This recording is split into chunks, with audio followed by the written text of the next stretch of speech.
Steve was in an accident back in 2019 in the Chamonix Range in France. He was climbing with a friend who also works on the Chamonix Rescue Helicopter Team. They got stuck in super bad weather on the way down a route and ended up having to do an emergency bivy without bivy gear in a rapidly dug ice cave high up on the glacier. Tune into this episode to hear more, and I hope you enjoy.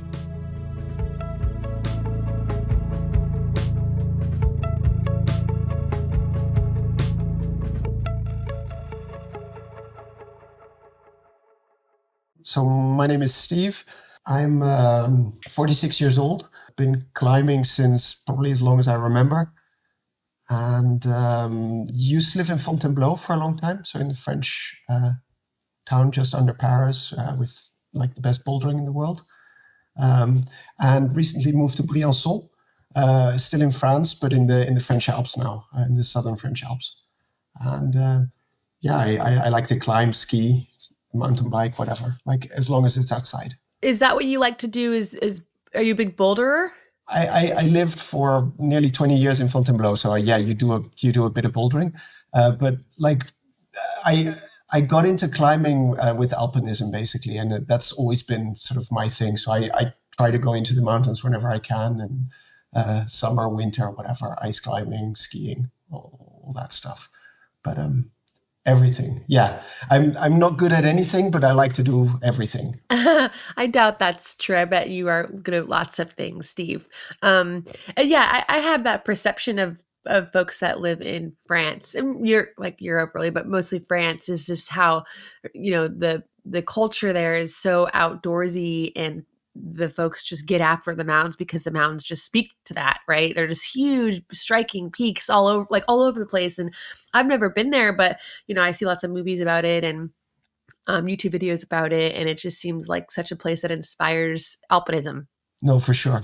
Like, and so this story is in Chamonix, which is like sort of the bedrock of alpine climbing, right? And it is such a special place. Yeah, for sure. Okay, so that's a good start. So the stage was set, and so you're in, this happened in Chamonix, France. So yeah, tell us the story. When did it happen? What was the day? What was the year? Yeah, so it's quite a while ago now. It's I went over to Chamonix on the 25th of December, which sort of says how much I celebrate Christmas. But well, you were celebrating in your own way. Well, there was a weather window, so what are you going to do? So I met my friend Rémi there. He works at the helicopter in Chamonix, and I've been climbing with him for quite a while. And he had sort of family dinner with his girlfriend, and I came over to his house later in the evening, and I met him there. And then we sort of discussed what to do. So there was like a kind of weather window. It was really cold, really good conditions. There was bad weather that was going to come in, but we thought we could squeeze in like a good day of climbing, basically, the next day. One thing about climbing in Chamonix that's really special is that you have the cable cart that goes all the way up, like high up to the mountains. It's, I checked actually. One of the things that's difficult for a European listening to your show is everything is in foot and Fahrenheit and stuff, and you don't know what they're talking about. Yeah. A lot of folks, I mean, yes, the US is in, what do we call it? Imperial, right? And y'all are in metric, but we, us mountain folk, we do go metric too. So you could say meters, that's fine. So Chamonix cable cart goes up to like 3,800 meters. That's like over 12,000 feet, right? Because you just multiply it by 3, but yeah. So like in the morning, you wake up, Rémi's house is like a few hundred meters from the cable cart station. So you have normal breakfast, prepare a sandwich, and walk over to the cable cart. And half an hour later, you're at nearly 4,000 meters on top of a glacier. So that approach to alpinism is just really, it's weird, but it's really convenient as well, because you can get a lot of stuff done in the day that would otherwise take an approach and all that stuff. So it takes all that away, but then it's kind of weird because you sort of get bombarded up on the hill. I was like, okay, well, the climbing starts. I don't. I mean, you must have seen it on videos then. So from the cable cart, like there's this little terracey thing where you can look out, and there's like a little door saying only alpinists, and you pass through the door, and you walk over this like knife ridge thing, a snowy ridge, and then in winter, just at the end of the ridge, you put on your skis, and we skied down to the bottom of the climb. So that took a little bit longer than usual because there was a lot of ice on the cables of the cable cart. So it must have been like 10:30ish by the time we were up on the glacier, actually, which is, not exactly early, but still okay. Our plan was to climb a route on the Mont Blanc du Tacul, which is one of the mountains that's like right near the cable cart, and basically be in and out during the day, either catch the last lift back down into town, or else like bivy at the cable cart station, and then just take the first lift in the morning. That was the plan. And obviously we checked the weather forecast, and there was bad weather coming in, but probably like late or maybe the next day. So we're like, we're going to be fine. So started climbing. Conditions were really, really great as expected. So yeah, we did like a classic couloir type route. So it was really full of ice, full of really good ice. So the climbing was really good, really smooth, went fast. And we probably didn't look back a lot, like when you're in a tight couloir. And when I look back at the pictures now, you actually see that a lot of clouds came in pretty early in the day. But I guess we didn't really pay attention to that. And got to the top of the route. It's kind of a weird route that finishes, the belays are all bolted, and you finish just before the summit ridge, which is a bit stupid. Like it's almost like a sport climb in that sense. So we sort of tried to go up to the top ridge, but it was pretty loose and with lots of loose snow. So we're like, okay, whatever, let's just get down. And then as we started abseiling, the bad weather really hit. So big snowstorm, spin drift everywhere. Snow coming from below, from above, from wherever, and visibility zero. And really quickly. I mean, this is December in the Alps, so conditions do change, and it gets really cold really quick as well.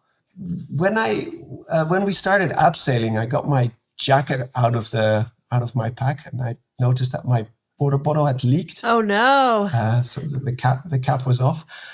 So my down jacket that I wanted to put on as extra was it wasn't wet because it was frozen, so it was just hard. So I put it on. I was like, it's going to be fine. And abseiled. We found all the belays. That wasn't the problem. Got down to the skis, found the skis, but by then it was night, so it was dark because night falls really early as well in December, right?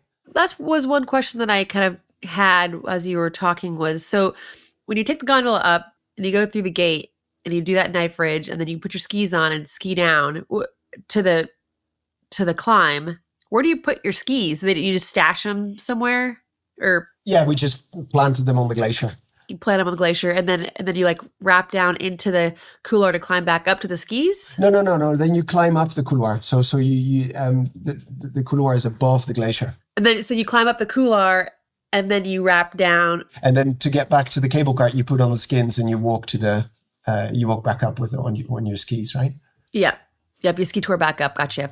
That makes sense. I guess it gets dark by like 6 o'clock or maybe even a bit earlier. But the last cable cart is usually at like 9 in summer and probably a little bit earlier in winter. But like if you do well, you can still make it, right? But the storm was pretty serious. So like really, really strong wind from everywhere and snowing a lot. Skins that don't stick properly to your skis because it's so cold. So we weren't really making much progress at all. So after a couple hours of skiing, probably not having covered much ground at all, we said, this is not going to work. We need to bivy. So we didn't have any bivy gear. Didn't have any sleeping bags or anything like that, but we did have a shovel. We both had a shovel. So we dug a cave like down and across. Pretty comfortable one. Got inside, and then once you're inside, it's like instantly the wind stops, right? So it just feels really homely and comfortable. But then I only had a bivy bag with me, like a one-person bivy bag. and my emergency blanket was like really old and had already been used. So I unfolded it and it just sort of fell apart in 1,000 pieces. So it was totally useless. And so we kind of shoveled both of us in the one person bivy bag. Then of course my jacket started defreezing, so it was actually really wet. And we spent a pretty cold night. I'd like to say it's probably the night I spent closest to any one person ever, because Yeah, I bet. the whole night we sort of held each other and shivered, and had to wake up or like stand up during the night to clear the entrance because it was really snowing a lot. And then just got through the night like. Miserably, but you got through it. So then we had to dig ourselves out in the morning. Like you see the light coming through, and the ceiling of the cave had come down quite a lot. So it was like, let's get out of here. And so I started digging out, but I got my whole body in, and my face was still completely in the snow. I was like, oh shit, what's this? I went back and kind of lay down and said, Remy, you dig us out. And while I was laying there, that's like the only time during that whole thing where I was like, am I going to die? That's a bit of a shitty way to die. Oh wow, that crossed your mind. That crossed your mind. Laying in this cave, cold with the ceiling low, is like, that's really shitty. What am I doing here? But anyway, like Remy got us out, and we put our skis back on, and all these little things that, like, in hindsight, tell you that I was really hypothermic by then already, because like everything was really complicated. I had to get my skis back on. I took forever to just get my pack on my back, which, just because you can't move properly, or and everything was cold and stiff, and we started skiing. We said, okay, the whole thing with the skins is not going to work. We're not going to go back up. We're just going to ski down a little bit. And there's like there's a hut somewhere along the glacier, and we thought we could sort of go there and figure out what to do. Well, why didn't you guys go down to the hut? If you knew that the hut was down there, why didn't you just go down to the hut the night before and stay in there? Oh, because it is a bit of a ways, and you have to find it, and like, yeah. And you thought that you could get back to the cable car with the time that you had. Yeah, so going up Like, was better the night before then. Exactly. And if you'd woken up and everything was blue and windless, then you would have just skied to the cable cart, right? Right. And that's interesting. You mentioned like that you knew you were hypothermic because you do lose your fine motor skills when you are hypothermic, right? It's like tasks like zipping up your jacket become nearly impossible, or putting on your boots and buckling your boots. Like those types of things are nearly impossible when you're hypothermic. There is that. And then there is your mind that just works really slow and weird. So I remember the whole night that I lay in this thing, I had my ski boots on, and I was like, I should take these shells off, right? So my toes can wiggle a bit more. Right. Yeah. But I couldn't be asked. And the same, I had my phone in the breast pocket. And the whole night I was like, I should maybe check if I have reception. But the same, I never did. I never took out my phone. Wow. Yeah. Yep. You decrease in level of responsiveness. Like your brain starts to kind of lose it. Yeah, and you're not on edge. Like you'd expect to be sort of full of adrenaline and doing stuff, but you're the opposite. You're just like, I'm here. It's a bit shitty. Oh well. Yeah. So anyway, morning, still strong storm, and skis back on. Started skiing down a little bit. Didn't really make progress either. Like wasn't going to go anywhere. Your feet must have been like bricks of ice. Yeah, I guess. Like, yeah, we didn't have much. Like my fingers were a bit frozen. Like I didn't have any real damage or anything. Like we didn't have blue feet or anything like that. So anyway, we skied a bit, said this is not going to go anywhere, so let's dig another cave. So we dug like a really small cave, not much of a cave really, just a hole in the glacier, and even that. And then and try to dial the emergency.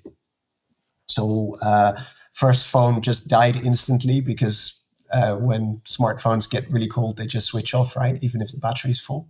And then second phone did hold on long enough. And then it's quite funny because you dial the it's 112 in Europe, it's 911 in the US, I guess. And then you just get connected to like a switchboard somewhere in a town. And so Remy, who's usually on the other end of the telephone, he had the phone. He's like, I'm Remy so and so. I'm on the glacier. I'm on this and that glacier, and please put me through to Chamonix police station, right? The guys who organized the rescue. And the person on the other line was like, hold on, what is your emergency? Let us know. It's like, no, shut up. We don't have time. Just put us through and we'll figure it out. So they did put us through. And actually the good thing, the thing that probably saved us is that Remy's girlfriend had already gone to the police station and called for help. So she obviously knew what we were doing. She knew that we were supposed to come back either late at night or on the first cable cart in the morning. And when we weren't, she directly went to the police station. And of course, there it's all colleagues of Remy, so they all knew what he was planning for the weekend as well, and so they knew they'd already gone out on a rescue. So it was too windy for the heli to fly. So they took up the cable cart and then skied towards us. I may be wrong there. They may have not even taken the cable cart. They may have skied up from town. I'm not sure about that. In any case, they were on their way when we called. So it was just a confirmation rather than a new... What a relief. Yeah. Not yet.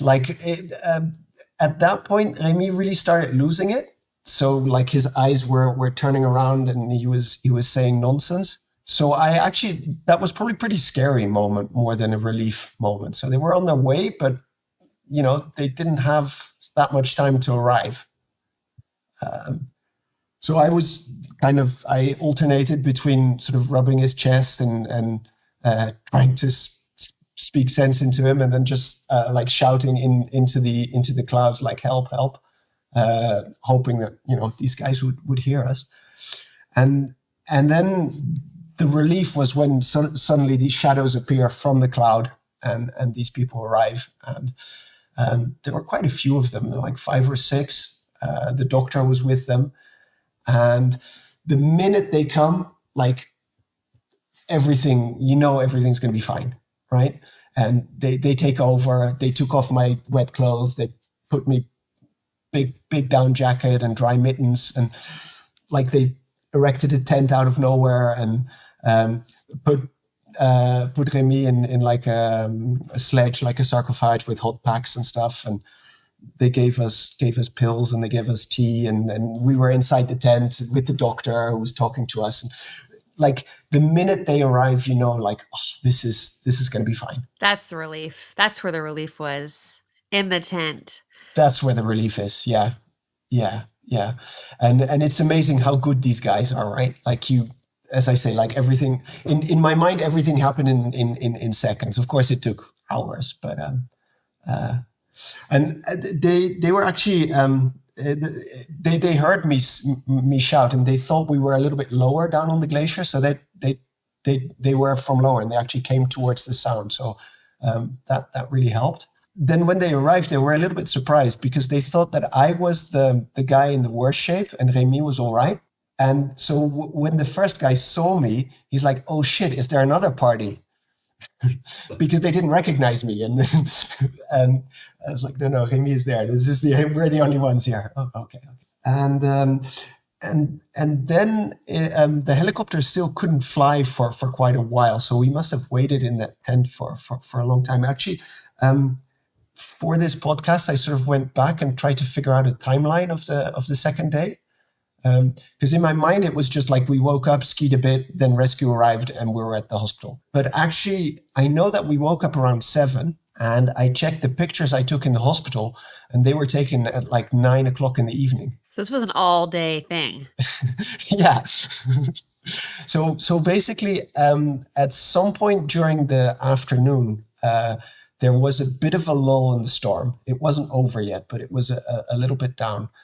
and we debriefed with the guys the day after. So we know the details of the rescue in that sense. So the helicopter from Chamonix itself couldn't fly because it was still too windy. But sort of down in the valley, there's the town of Annecy, where there's a big lake in front, and there was not much cloud over that lake. So the guy in charge of the rescue called Annecy, asked who's the pilot, and it was a guy he knew very well, who he knows to be a very good pilot. And he told us, if it had been another pilot, I probably wouldn't have asked. But he asked, okay, can you do a rescue? And what they did is they flew up to over 4,000 meters above the lake of Annecy. Then they traversed over to the Massif and then just dropped straight down onto the glacier, which I guess is like a tricky maneuver to do, right? And you need to know pretty well where the peaks are and where the glacier is. So the flying in those conditions is still all on the eye. Like the landing is, you have to see it. So what I remember is that, like, we were in the tent and at some point, okay, the heli's coming, let's go outside. And you hear the helicopter and you hear it approaching, you don't see anything. And it flew like slightly above the glacier to push away, the fresh snow, flew back up, and then it landed. Wow. And then suddenly you see the helicopter. You're like, okay. And these are pretty small helicopters, but usually the doctor goes in and like one or two guys come in as well. But because of the conditions, it was just the pilot, the mechanic, and the two of us that were loaded on the helicopter, and they flew straight down. And the other guys just skied down, or I don't know what they did. They left all our stuff. They picked it up a couple of days later when the storm was over. But and then like the whole from there, like you fly in like a couple minutes, you're on the roof of the hospital, and there was like, the whole hospital staff waiting there with beds and things, and in minutes you're inside the hospital undressed with like warm stuff over you and all the rest of it. Like we were pretty cold, so I came in. I came in the hospital at 33 degrees, which is like 90 Fahrenheit, I guess. 91 Yeah, you're Fahrenheit. frozen. And that is after spending a good couple hours in a tent drinking tea. So I'm guessing when we woke up, we were a little bit colder than that. Normally the body is like 98 point something, right? Yeah, exactly. Which I don't know what that is in Celsius. It's like 37 and a half is what you're supposed to be. Wow. Yeah. So we were cold. Oh, wow. Yeah, that's mind-boggling to me. How you no wonder your level of responsiveness is kind of is declining, and your motor functions are declining, all those things that because your body is almost shutting down. Yeah, I think when you're like a couple degrees more, you get like the unconscious is like 5 degrees less, but the in between is still like it's not where you're supposed to be for any amount of time. And my fingers were a little bit gray, but nothing really bad. So like they put them in lukewarm water and stuff. And actually, my toes were fine on the day. But like the nerves on my toes were damaged. So for like a couple of years after, I had like, the feeling that you have when you come from the dentist. I had that on my toes most of the time. Nerve damage is almost worse than anything else. Nerve damage it takes really long. Like I had nerve damage on my whole left leg, or my left leg from my knee down to my toes after my second knee surgery. And that was lasted for over 6 months. That was literally, I couldn't wear pants. I couldn't have a sheet on my leg. I mean, it's the absolute worst pain, because there are all these phantom feelings, like zillions of needles, zillions of knives stabbing into you, boiling hot water, ice cold bath, like zillions of phantom feelings that like you don't know where they're coming from and they won't go away. And it's awful. I just had cold feet all the time. And then you feel your toes and you're like, no, they're not cold. Like it's fine. But they felt cold all the time. Which impacted your climbing probably, right? After that? Uh, I don't know, just put on tight shoes. It took a while to recover from this, like a good month or two even before you feel strong again. But like given the circumstances, we got off like really, really well. Well, it's because all the connections that you guys had, right? I mean, I feel like you being such an integral part of the community there and having all the connections that you both have was super helpful in your guys's I mean, the fact that rescue was on the way before we called it was really a thing. Like we should have called it before, but of course we were too stubborn to do that. But yeah, for sure. Like Aurélie, the now ex girlfriend actually of Remy, she saved our lives. That's undoubtedly true. I mean, the other thing, rescue is really well organized in this area, like almost too well organized, right? So it's what you know when you do something there, you know that the heli can almost always get you out of there. Having said that, for me, it was a first. Huh? I'm not a regular customer, and I don't intend to be. I try to self rescue when possible, and we honestly thought we were going to self rescue on this thing as well. well, and that's why I mean, you just said that you didn't call for help the, earlier because you said that you were too stubborn. But I don't. I mean, is that a true statement? Like you genuinely feel like you guys were too stubborn to call it for rescue, or did you feel that you just thought that you could get out on your own, and you didn't want to call a rescue because you wanted to be self reliant, and that and I feel like that there's a difference there, maybe. Sure. Well, I mean, for sure, in the evening we didn't call because we knew what the answer was going to be. Can you spend the night? Yes. All right. Talk to you tomorrow. That's like no one's going to do a night rescue in the middle of winter. That's crazy. The next morning, yeah, we could have woken up and called straight away. We thought we could still ski. Yeah. But I guess it's this whole thing about being hypothermic, like the way it affects your thinking is, I didn't realize how bad that was. And realizing that you become really bad and you don't care is very strange. Right. And when you both are hypothermic, you can't call each other out on those realizations. Like it might be hard for your partner to be like, "Hey Steve, you are hypothermic," and you could be like, "Hey, you are too," like because you both aren't thinking clearly, right? Yeah, So that would be hard to be able to correct each other's judgments when you both aren't making the best judgments.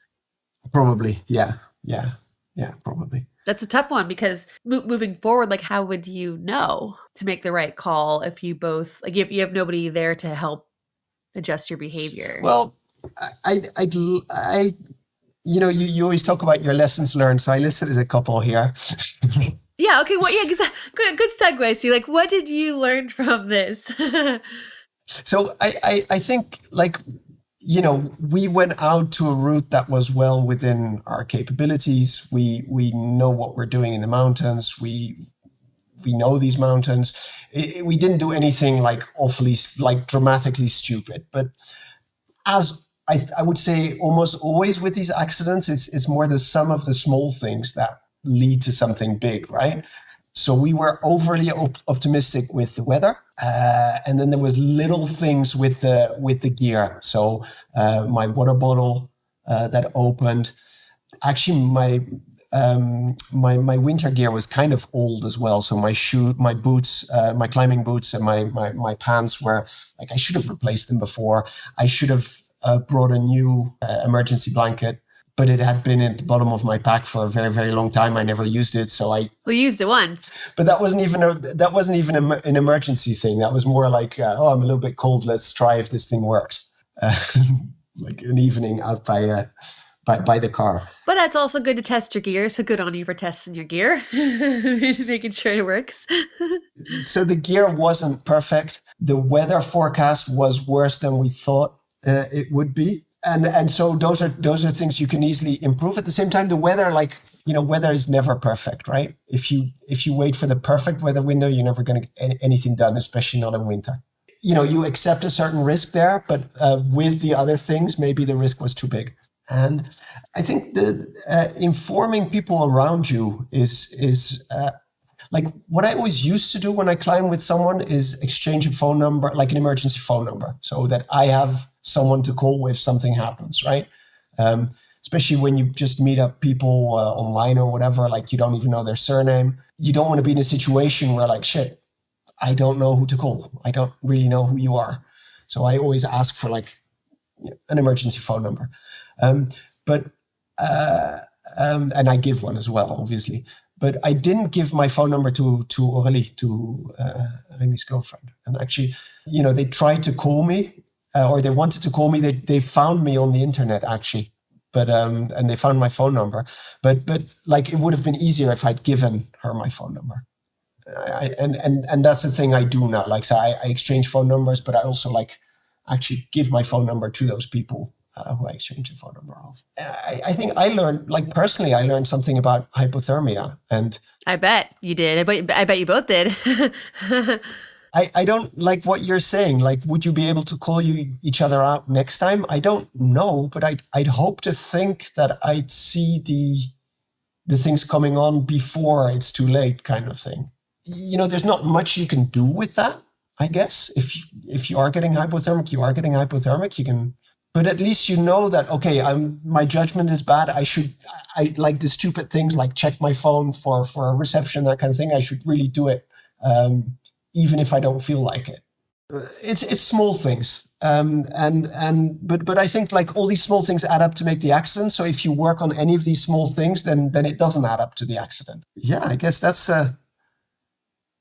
kind of the story. Like we went into the hospital. Remy got out the same evening. I got out next morning, and other than, as I said, sort of sensitive toes, and we didn't have any lasting damage. We just had to go to the shop and buy lots of beer and champagne for the guys who rescued us.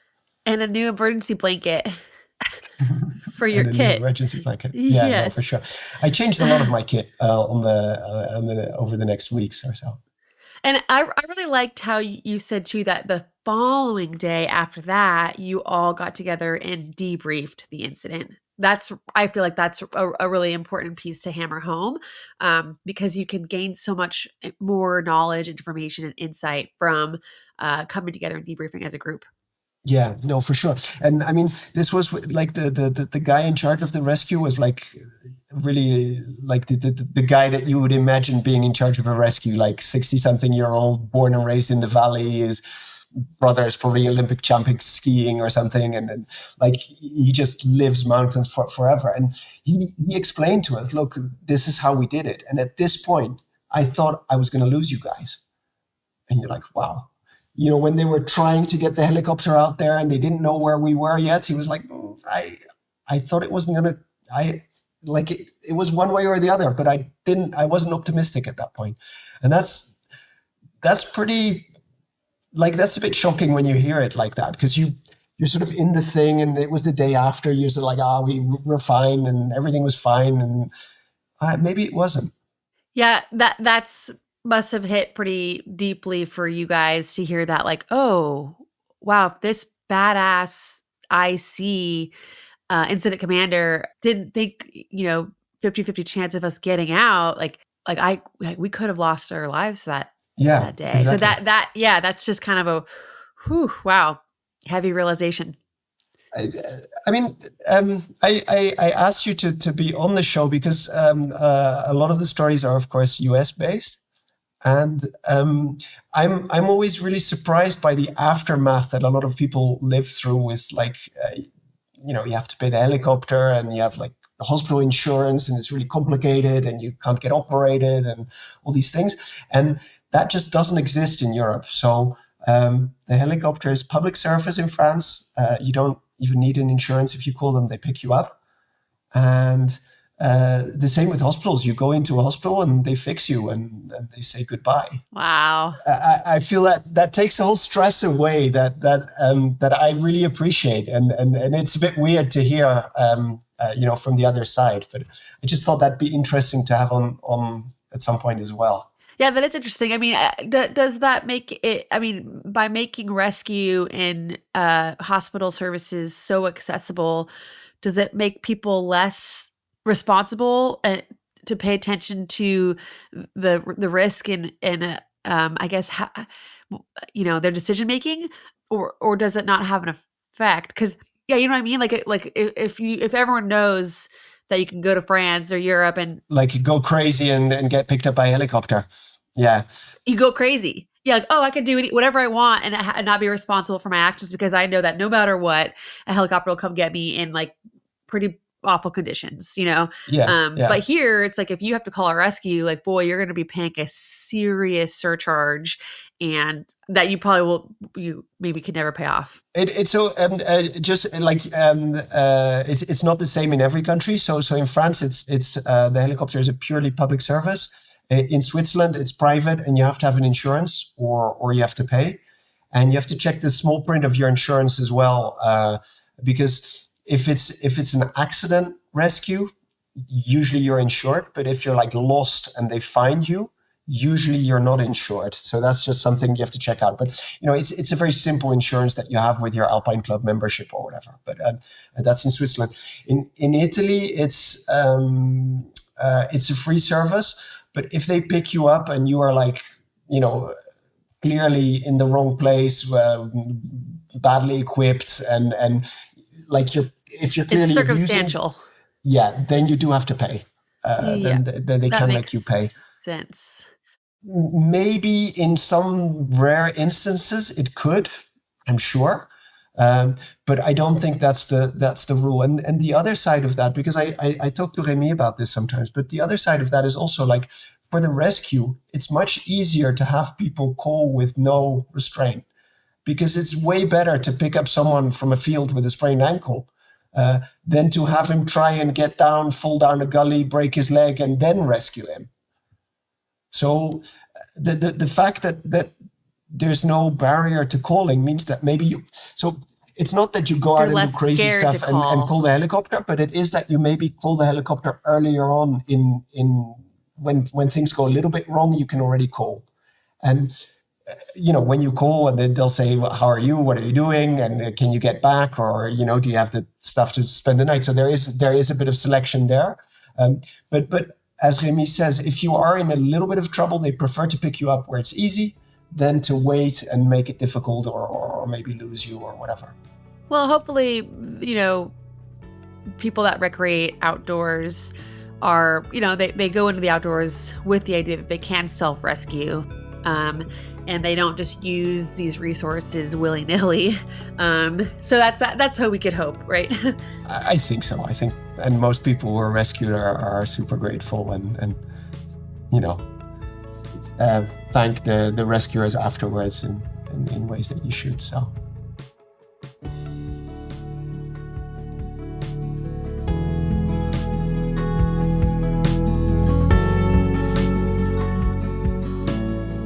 Thank you so much to Steve for sharing your story, and thank you for listening to my podcast.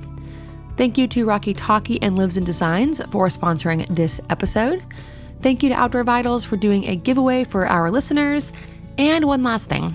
My friend Mark Kelly, an AMGA certified ski mountaineering guide and guidebook author with more than 2 decades of experience as an avalanche forecaster and educator, designed the Backcountry Game. The Backcountry Game is a fun way to develop camaraderie, analytic thinking, and cooperative decision-making for players 12 plus. It really is the perfect game for teams of all kinds, especially those who want to be more familiar with backcountry terminology and avalanche forecasting. When people play the Backcountry Game, they'll develop their cognitive skills, problem-solving teamwork, and planning in a zero-risk yet stimulating environment that builds relational skills, encourages cooperation, and discourages competition. Support this Kickstarter by going to the Kickstarter website and typing in the Backcountry Game. You can also find the link to support the game in the show notes. Don't forget to get 10% off your new favorite pair of Lives in Pants by using code TSC at checkout. I literally wear these pants every day, and I guarantee you'll live in yours too. And don't forget to like and subscribe on YouTube. And if you want more content, head on over to Patreon to sign up. There are so many bonus episodes that you can learn from exclusive to Patreon supporters. And as always, remember, play hard and be smart.